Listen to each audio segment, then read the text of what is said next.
Hi friends, देखिए tense के हमारे दो वीडियोस हमने बना दिए। प्री 2021 के क्वेश्चंस हमारे हो चुके हैं, मेंस 2020 के क्वेश्चंस हमने कर लिए।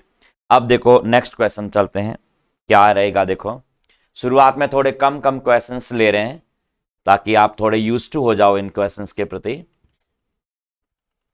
देखो 2021 के 19 क्वेश्चंस थे जो हमने पढ़ लिए। 2020 मेंस के जो क्वेश्चंस थे 27 तक हमने ये कंप्लीट कर लिए। अब देखो प्री 2020 2020 के प्री के एग्जाम में क्या क्वेश्चंस आपके बने थे। चलो स्टार्ट करते हैं आपके क्वेश्चन नंबर फर्स्ट से। ओके, चलो देखो क्वेश्चन क्या कह रहा है। The river appears to have got its name from the town nearby. The river appears to have got. The river आपका सब्जेक्ट सिंगुलर है, अपीयर्स वर्ब आपकी सिंगुलर आ रही है, टू के बाद हैव के बाद वर्ब की third form got, its name सही है और from the town near by option आपका करेक्ट बन रहा है। बताइए ऑप्शन में क्या ऑप्शन आ रहा है। यहां अपीयर्स का मतलब सीम्स है, यहां अपीयर्स का मतलब क्या निकलता है, सीम्स। यहां अपीयर की बात करें तो अपीयर्स का मतलब हो गया सीम्स, लगता है ऐसा, seems. The river seems to have got its name. आपको पता है कि हैव टू इन्फिनेटिव का परफेक्ट फॉर्मेट लगा है, हैव के साथ वर्ब की थर्ड फॉर्म, मतलब ये एक्टिविटी पहले हुई है, मतलब आपने ऐसा लगता है कि इस नदी का नाम है, वो उसके आसपास के नियर बाय जो टाउन है उससे लिया गया है।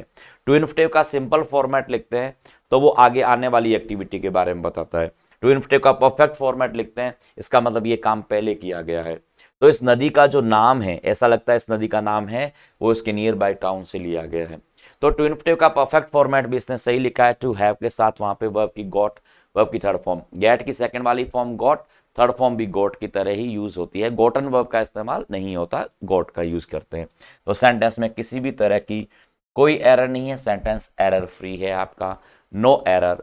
2020 के प्री के एग्जाम में पूछे गए क्वेश्चंस आपके, ठीक है, इजी क्वेश्चन था, ज्यादा इतना मुश्किल क्वेश्चन आपका नहीं था। चलो क्वेश्चन नंबर 29 की ओर चलते हैं। हाँ, it have been only through writing that man have been able to spread their ideas to mankind. देखो क्या कहना चाह रहा है, इट हैव बीन, इजीली आप अंडरस्टैंड कर सकते हो क्वेश्चन कितना आसान है, कोई मुश्किल इसके क्वेश्चन नहीं है। इट का रूल आपको पता है कि इट जब भी कभी सब्जेक्ट बनता है तो इट के साथ आने वाली वर्ब हमेशा सिंगुलर होती है। तो इट के साथ आने वाली verb it has, have been आप कैसे कहोगे, आपको कहना पड़ेगा इट हैज बीन। गलती आपके सेकंड क्वेश्चन में, यहां पे हैव बीन की जगह इट हैज बीन कहना पड़ेगा, इट हैज बीन। यहां आपको पता होना चाहिए दोस्तों, यहां पर बीन आपकी मैन वर्ब के रूप में यूज हो रही है, बीन आपकी वर्ब की मैन वर्ब की थर्ड फॉर्म के रूप में। देखो तो क्या कहोगे, it has been only through writing that man have been able to. यहां पर भी बीन आपकी कौन सी वाली फॉर्म है, ये भी मैन वर्ब है बीन आपकी यहां पर, और ये बीन भी आपकी क्या है, ये भी मैन वर्ब है। तो दोनों ही बीन आपके मैन वर्ब के रूप में इस्तेमाल हो रही है, been able to spread their ideas to mankind. Clear है। तो been as a main verb, has been, have been, had been, तो been as a main verb की तरह भी काम करती है और हेल्पिंग वर्ब की। लेकिन इस सेंटेंस के अंदर ये फर्स्ट पार्ट में भी हैज बीन आपकी मैन वर्ब होगी और सेकंड वाले पार्ट में भी आपकी बीन है, वो आपकी क्या है, मैन वर्ब के रूप में आ रही। एबल तो एडजेक्टिव है, एबल तो क्या है, एडजेक्टिव। तो इट के साथ आप हैव बीन नहीं, बल्कि आपको क्या यूज करना पड़ेगा, हैज बीन का इस्तेमाल है वो आपको करना पड़ेगा। क्लियर है। चलो बनते चलते हैं अगले क्वेश्चन की ओर। क्वेश्चन नंबर 30 बताएं, क्वेश्चन नंबर 30 का आंसर क्या है। देखो, the supervisor wanted to know the pros and cons of the issue। कितना आसान सवाल है। देखो क्या किया इस सेंटेंस में, wanted के साथ में आपने नॉन कर दिया। आपको पता है टू के साथ आने वाली वर्ब फर्स्ट फॉर्म होती है, तो wanted to know नहीं, wanted to know कहना पड़ेगा। तो गलती आपके फोर्थ पार्ट में है, wanted to know नहीं, आपको wanted to know कहना पड़ेगा। इजी है। The supervisor wanted to know नहीं, wanted to know the pros and cons of the issue। तो यहां वांटेड टू के साथ में नॉन नहीं, बल्कि क्या आएगा, नो आएगा, KNOW। ओके, चलो धीरे धीरे धीरे धीरे आपको इस तरह इन क्वेश्चंस की स्पीड आपको बढ़ानी है, ठीक है ना, क्वेश्चंस की स्पीड आपको बढ़ानी है। ओके चलो थोड़े थोड़े क्वेश्चन हम पढ़ रहे हैं, तो थोड़े थोड़े क्वेश्चन से फिर थोड़े आपका थोड़ा फ्लो बन जाएगा, तो हम थोड़े ज्यादा क्वेश्चन है वो लेना शुरू करेंगे। देखो, would you like to have some fries along with your coffee. Easy question है, आप लोग जानते हैं सभी, मॉडल के साथ आने वाली जो वर्ब होती है वो सेकंड फॉर्म नहीं, वुड यू लाइक क्या कहना पड़ेगा, would you like to have some fries along with your coffee sir, ask the waiter.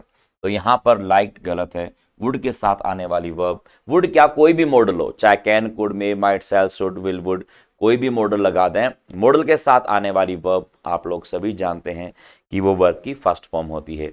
तो क्या कहोगे, would you like to have some fries along with your coffee. ठीक है ना, कॉफी के साथ क्या कुछ आप क्या फ्राइज लेना पसंद करेंगे। ठीक है ना, चलो क्वेश्चन नंबर 32 बताएं। बहुत आसान सवाल है। Raman putted the vegetables in the frying pan and after adding some water close the lid. क्या कहना चाह रहे हो, रमन पुटेड, आपको पता है पुट की तीनों फॉर्म एक जैसी होती है, पुट, पुट और पुट। तो यहां पर आपने पुटेड कर दिया, तो पुटेड क्या होता है भाई, क्या करोगे यहां पर कि रमन पुटेड नहीं, रमन पुट आएगा। क्या कहोगे, रमन पुट द वेजिटेबल्स, तो Raman put the vegetables in the frying pan and after adding some water, तो यहाँ पे पुटेड नहीं बल्कि क्या आएगा, पुट आएगा। ठीक है, आई होप कि ये क्वेश्चंस आप लोगों को आते हैं, इन क्वेश्चंस को आप इजी तरीके से आप कर पा रहे हो। यदि आप क्लासरूम के स्टूडेंट्स, ऑफलाइन क्लासेस के स्टूडेंट्स हो, तो आप इजी वे में इन क्वेश्चंस को कर पा रहे होंगे। ठीक है, चलिए, हाँ इजी है क्वेश्चन, ज़्यादा इतने मुश्किल नहीं है। ठीक है, चलो क्वेश्चन नंबर 33। हाँ, I have lived, they have lived in this apartment since 10 years। Easy है, बहुत आसान है। आपने कह दिया सिंस 10 years, तो सिंस 10 years हम नहीं कहेंगे। आपको जब न्यूमेरिकल वैल्यू यूज करिए तो सिंस का यूज नहीं, हमें फोर का यूज करना पड़ेगा। क्या कहोगे, फॉर 10 years, तो यहाँ पे सिंस की बजाय क्या आएगा, फोर आएगा। तो सिंस 10 years नहीं बल्कि आपको कहना पड़ेगा for 10 years they have lived. आपको पता होना चाहिए कि परफेक्ट और परफेक्ट कॉन्टिन्यूस दोनों ही में ही आपको कॉन्टिन्यूस कौन सा, सिंस और फॉर का इस्तेमाल कर सकते हो। आप ऐसे भी कह सकते हो they have been living in this apartment for 10 years, they have been living भी कह सकते हो, दे हैव लिव्ड भी कह सकते हो।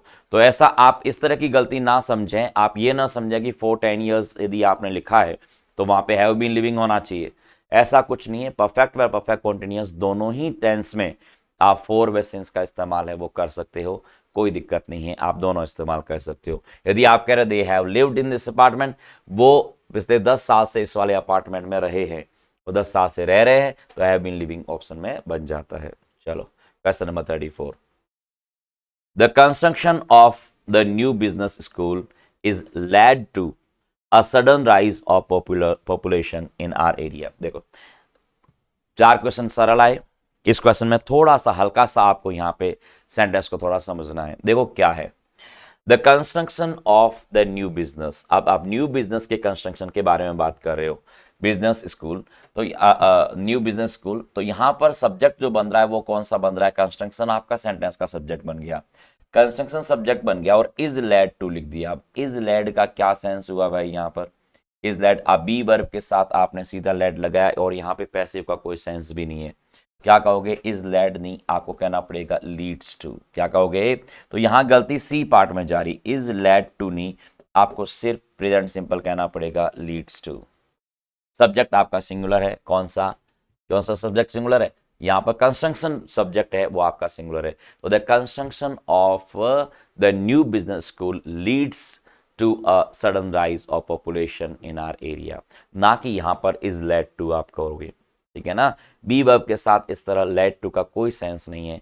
क्या कहोगे, लीड्स टू, आपको प्रेजेंट सिंपल टेंस यूज में लेना है। The construction of the new business school leads to a sudden rise of population in our area. ठीक है ना, चलो नेक्स्ट, आपके नई बिजनेस स्कूल का जो कंस्ट्रक्शन है उसने हमारे एरिया के अंदर एक सडन क्या कर दिया है, पॉपुलेशन को बढ़ा दिया है। ठीक है ना, लोग आसपास के सारे इधर आ गए हैं। क्वेश्चन नंबर 35 बताएं, क्या गलती है।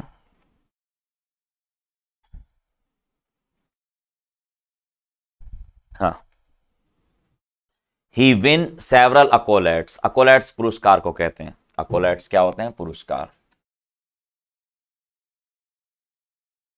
देखो, he win several accolades for his music compositions. यहां पे विन कह दिया, विन तो वर्ब की फर्स्ट फॉर्म है, तो ई के साथ विन तो हम लगा ही नहीं सकते, ठीक है ना।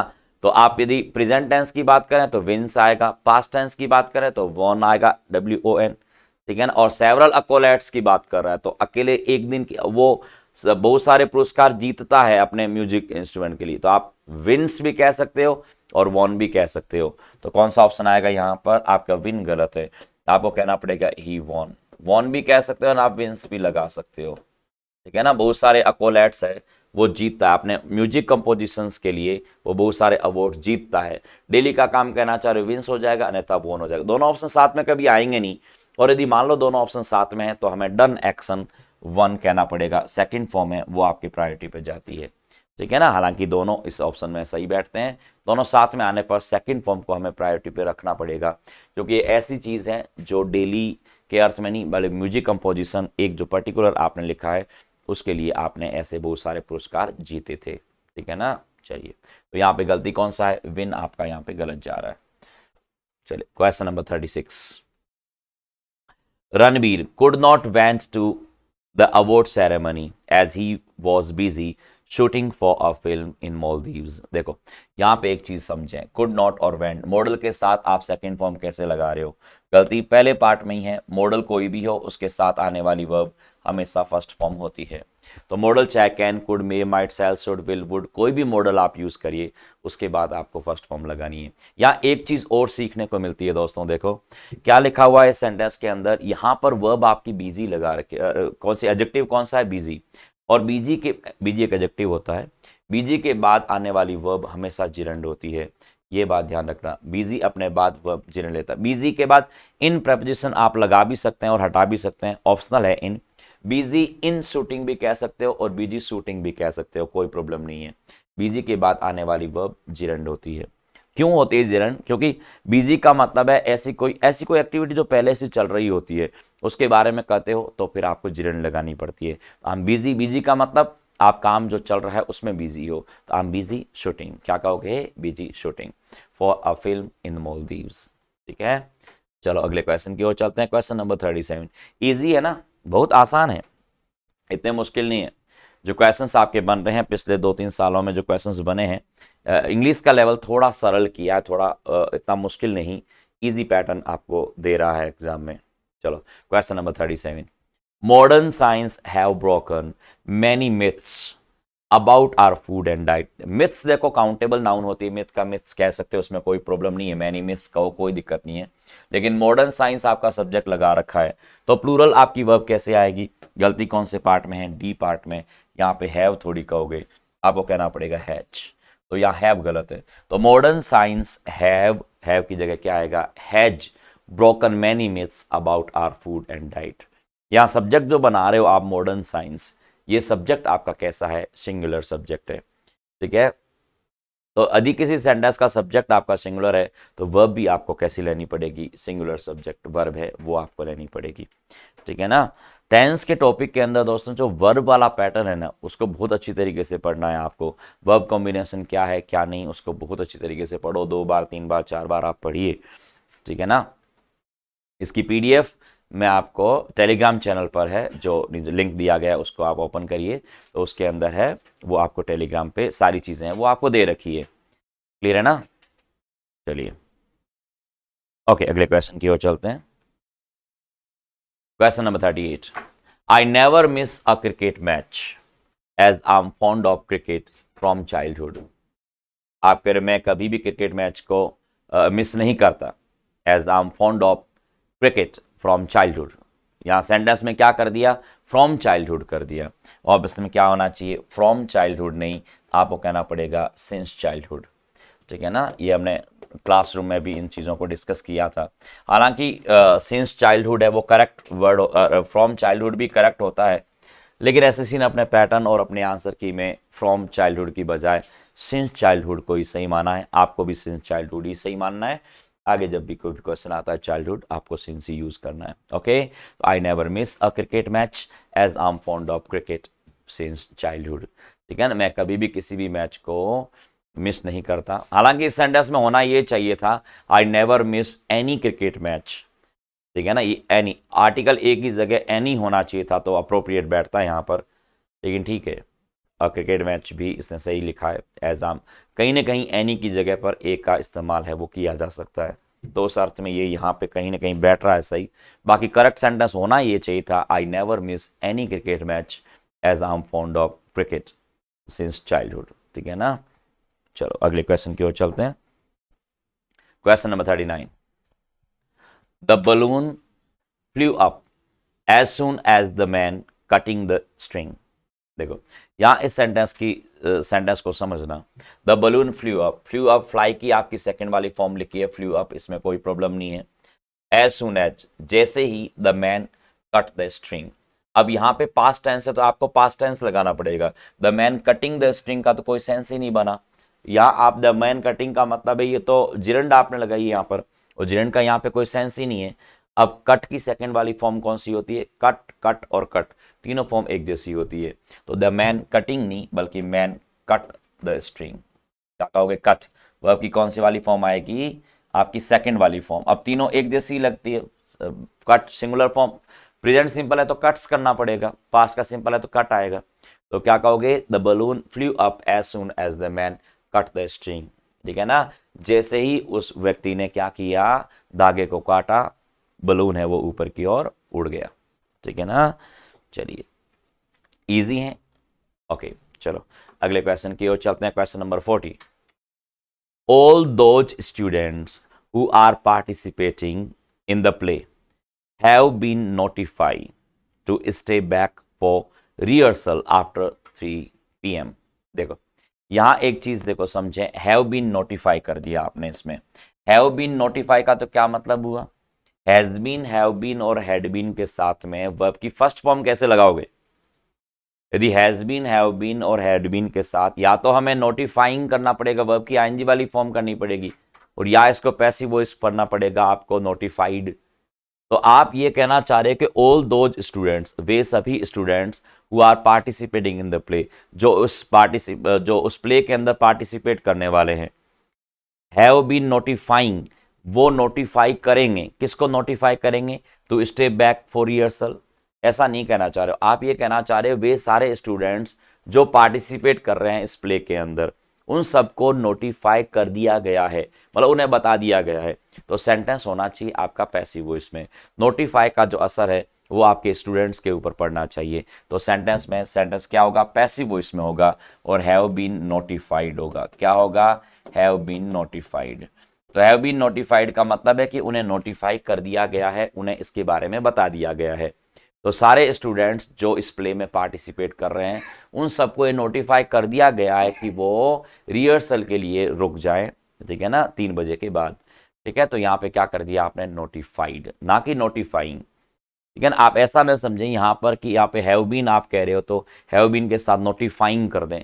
नोटिफाइंग करोगे तो उसका अर्थ ये निकल जाएगा स्टूडेंट्स है वो नोटिफाई कर रहे हैं, किसी को बता रहे हैं। किसको बता रहे हैं, स्टूडेंट्स बता नहीं रहे हैं, स्टूडेंट्स को बता दिया गया है, नोटिफाइड कर दिया गया है, उन्हें नोटिस दे दिया गया है, बता दिया गया है। तो all those students who are participating in the play have been notified, ठीक है, to stay back for rehearsal after 3 PM। तो हैव बीन नोटिफाइड, ना कि हैव नोटिफाइंग। ठीक है, चलो हाँ नेक्स्ट क्वेश्चन की ओर चलते हैं। क्वेश्चन नंबर आपका 41, Raman went with his wife to the village to sold their land. क्या गलती है सेंटेंस में, Raman went with his wife, इसमें तो कोई दिक्कत नहीं, रमन अपनी पत्नी के साथ गया कहाँ, अपने विलेज, टू द विलेज गांव गया, टू सोल्ड देयर लैंड वो अपने जमीन को बेचने के लिए गए, टू सोल्ड। अब आपको पता है कि टू के साथ आने वाली जो वर्ब है वो कभी भी सेकंड फॉर्म का इस्तेमाल आप नहीं कर सकते, टू के साथ आने वाली वर्ब फर्स्ट फॉर्म आपको लगानी पड़ेगी। तो यहाँ पर गलती कौन से पार्ट में, फोर्थ पार्ट में जाएगी, टू सोल्ड नहीं कहेंगे, टू के साथ आने वाली वर्ब फर्स्ट फॉर्म लगानी पड़ेगी, टू सेल। तो आप कहोगे Raman went with his wife to the village to sell their land, ठीक है ना, तो टू सोल्ड नहीं टू सेल आएगा। क्लियर है, तो टू के साथ आने वाली वर्ब आपको फर्स्ट फॉर्म यूज करनी पड़ती है, ना कि यहां पर सेकंड फॉर्म। यदि सेकंड फॉर्म यूज करोगे तो वो गलत जाएगी। ओके चलो नेक्स्ट क्वेश्चन की ओर चलते हैं। प्री 2019 के आ गए। ओके चलो, तो यहां पे कंप्लीट होते हैं आपके प्री 2020। प्री 2020 के क्वेश्चंस की बात करें, एक बार हल्का सा मैं रिकैप देता हूं। देखो आपको क्वेश्चन नंबर आपके कहां से कहां तक बने। क्वेश्चन नंबर आपका 28 से बन रहे थे, 27 तक क्वेश्चन आप किसके बन रहे, 28 से। क्वेश्चन नंबर 28 से लेकर के क्वेश्चन नंबर आपका 41 तक, 28 से 41 तक आपके क्वेश्चंस जो हैं, ठीक है ना। ओके 14 क्वेश्चंस टोटल पूछे गए, 14 क्वेश्चन है, ठीक है ना। तो 14 क्वेश्चंस आपके 2020 के प्री के एग्जाम में पूछे गए टेंस के टॉपिक से। देखो पहला क्वेश्चन क्या था, a river appears to have got its name. इस सेंटेंस में किसी भी तरह की कोई गलती नहीं थी। अपीयर्स सीम्स के अर्थ में यहाँ पे बैठ रहा है, करेक्ट है। 29 में इट के साथ हैव बीन नहीं, आपको हैज बीन का इस्तेमाल करना पड़ेगा। यहाँ बीन मैन वर्ब के रूप में काम कर रही है। 31 क्वेश्चन में वांटेड टू के बाद में नॉन थर्ड फॉर्म नहीं, टू के साथ वर्ब की फर्स्ट फॉर्म का इस्तेमाल होगा। 31 में मॉडल के साथ वर्ब की सेकंड फॉर्म नहीं, बल्कि मॉडल के साथ वर्ब की फर्स्ट फॉर्म यूज करनी पड़ेगी। 32 में पुटेड, आपने थर्ड फॉर्म लिख दी, पुटेड नहीं होता, पुट होती है आपकी सेकंड फॉर्म। यहाँ पर 33 वाले क्वेश्चन में सिंस 10 ईयर्स नहीं, बल्कि फॉर 10 ईयर्स होगा। 34 क्वेश्चन का सब्जेक्ट आपका क्या है, कंस्ट्रक्शन लिखा हुआ है, तो इज लेड यहाँ पैसिव सेंस बिल्कुल बेकार है, लीड्स टू कहना पड़ेगा, प्रेजेंट सिंपल टेंस का इस्तेमाल आपको यहाँ करना पड़ेगा। 35 में ही विन नहीं, बल्कि ही वॉन कहना पड़ेगा, आपको पास्ट टेंस का इस्तेमाल यहाँ करना पड़ेगा। वी के साथ विन बिल्कुल ही गलत है यहाँ, आप विंस भी कह सकते हो, लेकिन बेटर है कि पास्ट टेंस यूज करें। अकोलेट्स पुरस्कार होते हैं। रणबीर कुड नॉट वेंट, अब मॉडल के साथ सेकंड फॉर्म नहीं, बल्कि मॉडल के साथ वर्ब की फर्स्ट फॉर्म का इस्तेमाल करना पड़ेगा। 37 में मॉडर्न साइंस सब्जेक्ट आपका सिंगुलर है, तो वर्ब आप हैव ब्रोकन नहीं, बल्कि हैज ब्रोकन करना पड़ेगा। 38 नंबर क्वेश्चन में आपने फ्रॉम चाइल्डहुड कर दिया, फ्रॉम चाइल्डहुड नहीं, आपको सिंस चाइल्डहुड आपको कहना पड़ेगा यहाँ पर। क्वेश्चन नंबर 39 में यहाँ पे द मैन के बाद कटिंग द स्टिंग नहीं, कटिंग नहीं, वर्ब की सेकंड फॉर्म कट कहना पड़ेगा। यहाँ वॉज कटिंग कहोगे तो भी कोई सेंस नहीं निकलेगा। The balloon flew up as soon as the man was cutting, तो वॉज कटिंग का तो कोई सेंस ही नहीं है कि फ्लू अप ऊपर उड़ गया, वो आप कह रहे हो जो वो धागा काट ही रहा था और काट रहा था उस दौरान वो ऊपर उड़ गया, काट रहा तो कैसे उड़ा, तो धागा काट दिया था, तो आपको कट कहना पड़ेगा वर्ब की सेकंड वाली फॉर्म के रूप में। 40th नंबर क्वेश्चन में हैव बीन नोटिफाई नहीं, हैव बीन नोटिफाइड, आपको वर्ब की थर्ड फॉर्म पैसिव वॉइस में आपको सेंटेंस बनाना पड़ेगा। और लास्ट वन क्वेश्चन 41, इसमें हमने पढ़ा कि यहाँ टू के साथ सोल्ड नहीं, टू के साथ वर्ब की फर्स्ट फॉर्म का इस्तेमाल है, वो आपको करना पड़ेगा। क्लियर है, चलो ओके। आई होप कि आपको ये वीडियोस पसंद आ रही होगी, आपने क्लासेस हैं यहाँ तक पहुँचे हो, ठीक है, चलो ठीक है। तो हम कंप्लीट करेंगे इन सारे क्वेश्चंस को, ओके। ज़्यादा से ज़्यादा अपने वीडियो को अपने दोस्तों के साथ आप लोग शेयर करिएगा, ठीक है, ओके, और लाइक कर दीजिएगा, okay. Bye bye, have a nice day.